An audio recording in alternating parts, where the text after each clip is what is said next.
சான்றோர் சிந்தனை.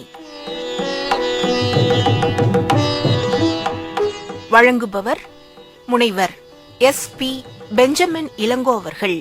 வீரத்துறவி விவேகானந்தர் இந்தியாவின் ஆன்மீக ஆற்றலை மேலை நாடுகளில் பறைசாற்றியது போல டாக்டர் ராதாகிருஷ்ணன் அவர்களும் பல சொற்பொழிவுகள் வாயிலாக வெளிநாடுகளில் வெளிப்படுத்தினார்.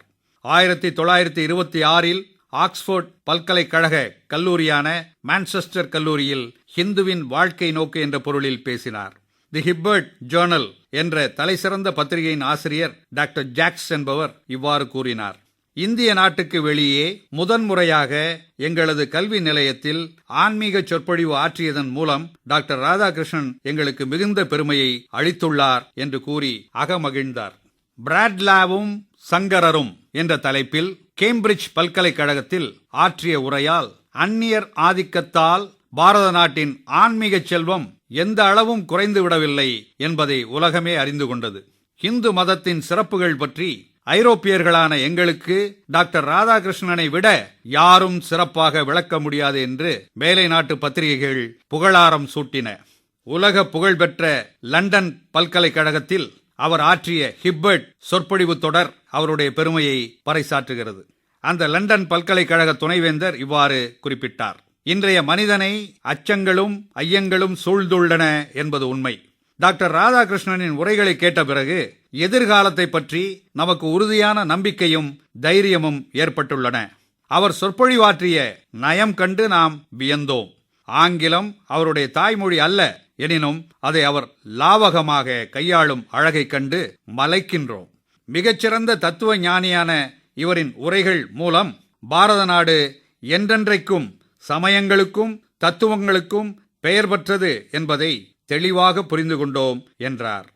காந்திஜியின் 71ஆம் வயது பிறந்த நாளன்று அவருக்கு அஞ்சலி செய்யும் விதத்தில் தான் வெளியிட்ட நூலில் டாக்டர் ராதாகிருஷ்ணன் மிக அருமையாக காந்திய நெறி பற்றி விளக்குகின்றார்.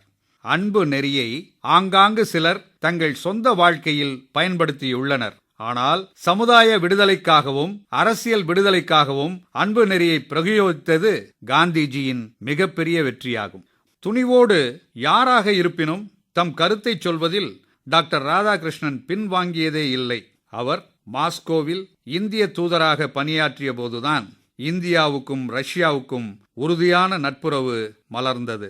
ரஷ்ய அதிபர் ஸ்டாலினை சந்தித்த டாக்டர் ராதாகிருஷ்ணன் அவர்கள் அசோக சக்கரவர்த்தியின் கதையை அவரிடம் சொன்னார். எங்கள் நாட்டில் அசோகர் என்று ஒரு சக்கரவர்த்தி இருந்தார். ஒரு பயங்கரமான போருக்கு பிறகு அவர் ஒரு புத்த பிக்குவாக மாறிவிட்டார். நீங்கள் இரத்த வழியை கடந்து ஆட்சி பீடத்தில் அமர்ந்தவர். நீங்களும் ஒருவேளை அப்படி மாறுவீர்களோ என்னவோ யாருக்கு தெரியும் என்றார். அதிபர் ஸ்டாலினும் புன்னகையுடன் பதில் சொன்னார்: ஆம், சில சமயம் அற்புதங்கள் நடக்கத்தான் செய்கின்றன என்று சொன்னார். பின்னர் மற்றவரிடம் அதிபர் ஸ்டாலின் அவர்கள் டாக்டர் ராதாகிருஷ்ணன் பற்றி குறிப்பிடும்போது அவர் ஒரு குறுகிய மனப்பான்மை படைத்த தேச பக்தர் அல்ல, அவருடைய நெஞ்சம் துன்புறும் மனித ஜாதிக்காக உருகுகின்றது என்றார். தத்துவ ஞானியான டாக்டர் ராதாகிருஷ்ணன் ரஷ்ய அதிபர் ஸ்டாலின் நோயுற்றிருந்த போது வாஞ்சையோடு அவரது கன்னங்களை வருடிக் கொடுத்தார். அதிபர் ஸ்டாலின் அந்த அன்பு பெருக்கில் நனைந்து, என்னை அரக்கன் என்று எண்ணாமல் மனிதன் என்று எண்ணி பழகிய முதல் மனிதர் நீவிர்தான். நீங்கள் நீண்ட காலம் வாழ வேண்டும் என்றுதான் நான் விரும்புகின்றேன் என்றார்.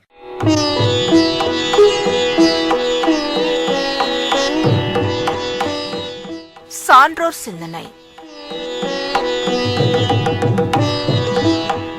வழங்கியவர் முனைவர் SP பெஞ்சமின் இளங்கோ அவர்கள்.